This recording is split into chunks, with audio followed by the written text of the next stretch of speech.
Pam, listen, the point isn't that you don't have the right to do it. Of course you have the right to do it. It just seems that you don't draw the distinction between extremism and violence and Islam as a whole.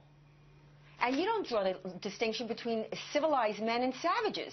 Because you're saying that if something I say offends someone, then they have the right to behave in a certain way, that it's going to incite them. I think it's ridiculous. I think the blasphemy laws under the Sharia is ridiculous. I think the people, the tens of thousands of people that are slaughtered under this law is monstrous. And that's what you and I should be addressing. Not this nonsense we can't talk about it. Of course it's ridiculous. We agree on that. But what the problem comes when you paint with this broad brush and when you say savages in the same sentence as Islam. It makes it sound as though you're calling Muslims savages, and when he makes these broad brush Alisyn, show me where I used Muslim and savages one time in my entire life. Show me now. You just made an accusation. Show me where I said that. Well, you were just saying savages. So we all agree. I said you did not draw a distinction between civilized men and savages. Civilized men can disagree. Savages will kill you when they disagree. Yes, that's the distinction that I made. Of course, but you said the religion of savages. I mean, you know that there are. I did not say it. Go back. I never said it, and everybody out there on the listening Pam, you're right. I don't want to. She didn't say that. Pam, listen, I don't want to play a semantics game with you, but I do think that your critics have a point when they say that you paint with a broad brush stroke, and it sounds like you're anti-Islam. No, you paint with a broad brush. You paint with a brush. I am anti-jihad. I am anti-Sharia. You, by saying I paint with a broad brush, are saying all Muslims support jihad. And Alisyn, you sound very Islamophobic. Pam.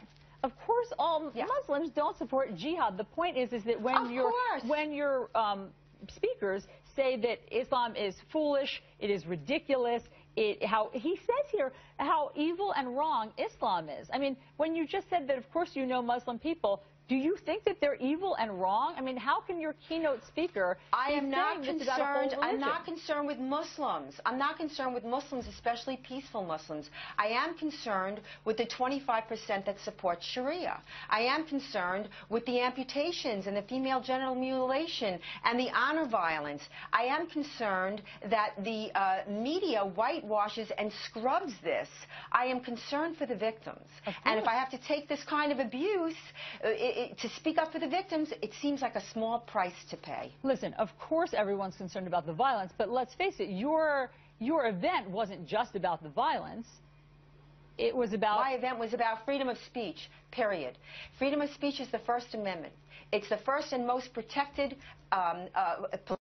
speech, the most protected, because who would decide what's good and what's forbidden? These arbitrary voices, you, the Muslim Brotherhood, we need to have this conversation. And the fact that we have to spend upwards of $50,000 in security speaks to how dangerous and how in trouble freedom of speech is in this country. And then we have to get on these news shows, and somehow we are, those that are targeted, those that were going to be slaughtered, are the ones who get attacked, speaks to how morally inverted this conversation is. Listen, Pam, this is not an attack. This is a conversation, and we're glad that you're having this conversation. I'm glad I thank CNN to allow us to have a conversation like this, because to your point, we need to have conversations like this. But in terms of the event, in terms of what your plan is, what is your next plan? Now that you all have survived this near-death experience, what will this do?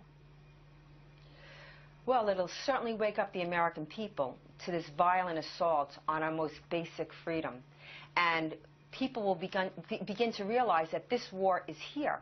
You know, you read about it in Europe, literally opening fire on a French magazine weekly and slaughtering cartoonists and journalists, and thinking that this is, well, that's Europe and they have these problems that we don't have. We have them.